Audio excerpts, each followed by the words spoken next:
This is AFRICUNIA TV coming to you from our studio here in the nation's commercial capital, Lagos, Nigeria.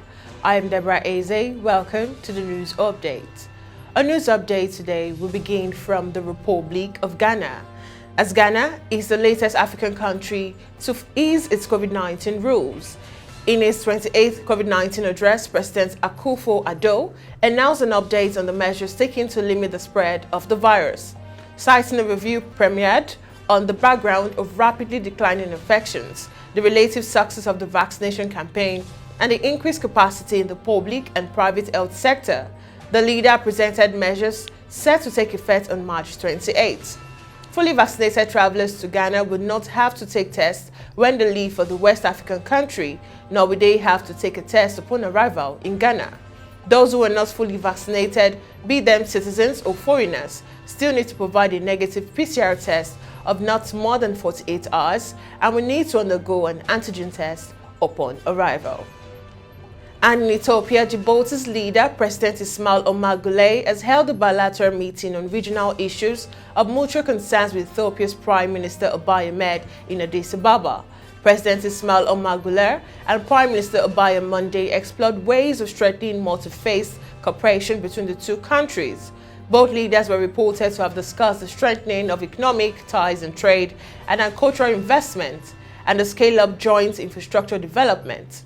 The latest visit comes 3 weeks after the Defense Force of Ethiopia and Djibouti agreed to expand cooperation during the ninth Ethiopia-Djibouti Defense Chiefs of Staff meeting held in Addis Ababa.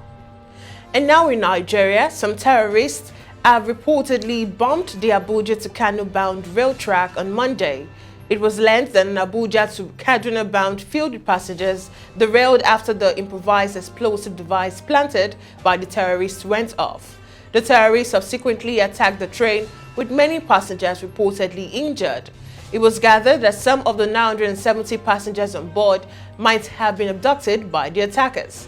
It was also gathered that security operatives have been deployed to the scene of the attack, and a source said that the terrorists planted IED when it went off and it derailed the train. There was pandemonium everywhere as some people may be kidnapped. However, the managing director of the Nigerian Railway Corporation, Fidet Okiria, confirmed the incident. Okiria, however, told the news agency of Nigeria that information concerning the attack was still sketchy and no concrete information could be given at the moment. And still in Nigeria, the Vice President, Professor Yemi Osinbajo, announced the establishment of 6 Sustainable Development Goals Innovation Hubs by the federal government in each geopolitical zone in Nigeria to help boost social financing in states, among other functions. He announced this at the African Union Continental Workshop on Africa's Voluntary National Reviews for the 2022 High-Level Political Forum hosted in Abuja by the Office of the Senior Special Assistant to the President on Sustainable Development Goals. He stated that the SDGs have remained cardinal to the attainment of robust economic cooperation among governments globally, particularly in realization of the Decade of Action for SDGs as defined by the United Nations. In a speech, Osinbajo told global participants at the forum that the strategic partnership embedded in the SDGs had availed Nigeria a huge implementation contest due to its large population, landmass, and ethnic diversity.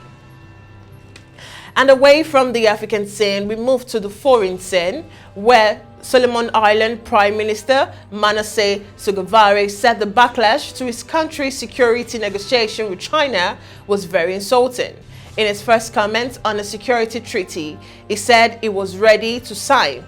Sogavare told his parliament on Tuesday a leaked security document with China was a draft and he would not give details on the content of the deal. Australia, New Zealand and the United States have expressed concern about the potential for a security pact between Pacific Island Group and China after a leaked draft showed it would cover Chinese Navy vessels. New Zealand Prime Minister Jacinda said on Monday it was a potential militarization of the region, and Australia's Defence Minister Peter Dutton said Canberra would be concerned if the deal led to a Chinese military base in the Pacific. In a speech to Parliament, Sogavare expressed criticism of larger countries who he said didn't care if Pacific Island went underwater because of climatic change. and considered the region the backyard of big Western powers. He also denied opposition claims that a security pact with China would lead to an autocratic government.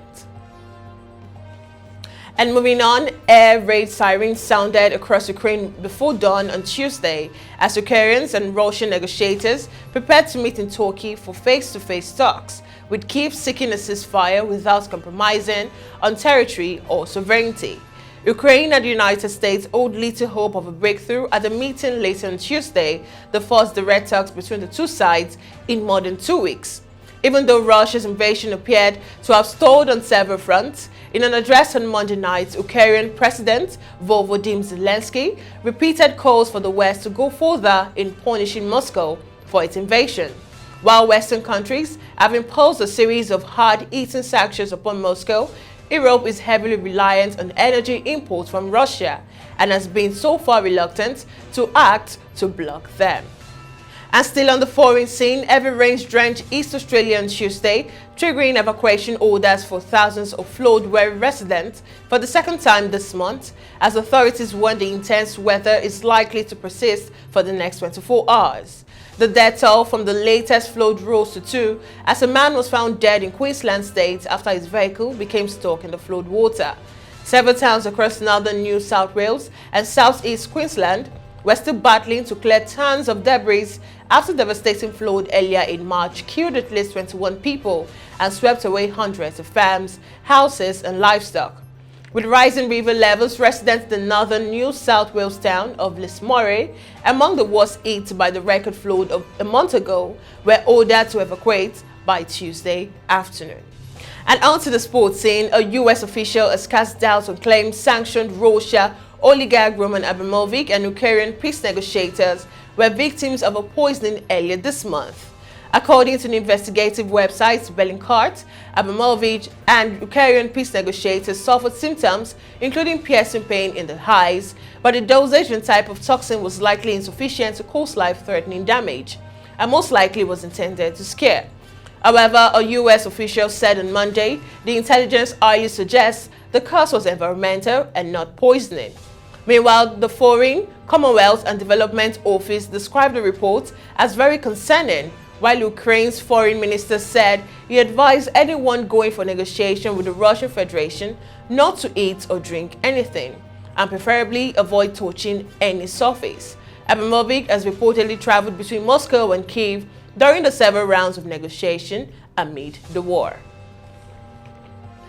And finally, in a bold move to fill up the stands of the Moshood Abiola National Stadium and guarantee high decibel support for the Super Eagles in today's FIFA World Cup Qatar 2022 playoff final battle against the Black Stars of Ghana, the Federal Ministry of Youth and Sports Development and the Nigerian Football Federation have jointly purchased 20,000 tickets to give to fans who wish to support the Eagles.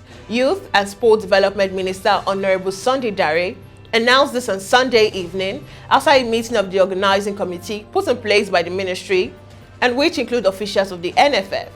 NFF Second Vice President Malam Shehu Dikko added that both the ministry and the NFF believe that the full house will ginger the Super Eagles to earn the 7th FIFA World Cup final tickets on Tuesday.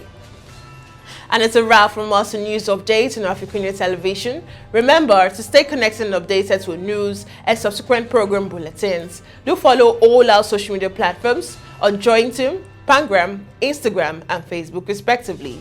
And also subscribe to our YouTube channel to keep up with our news and other programs. Once again, I'm Deborah Ezeh. See you tomorrow.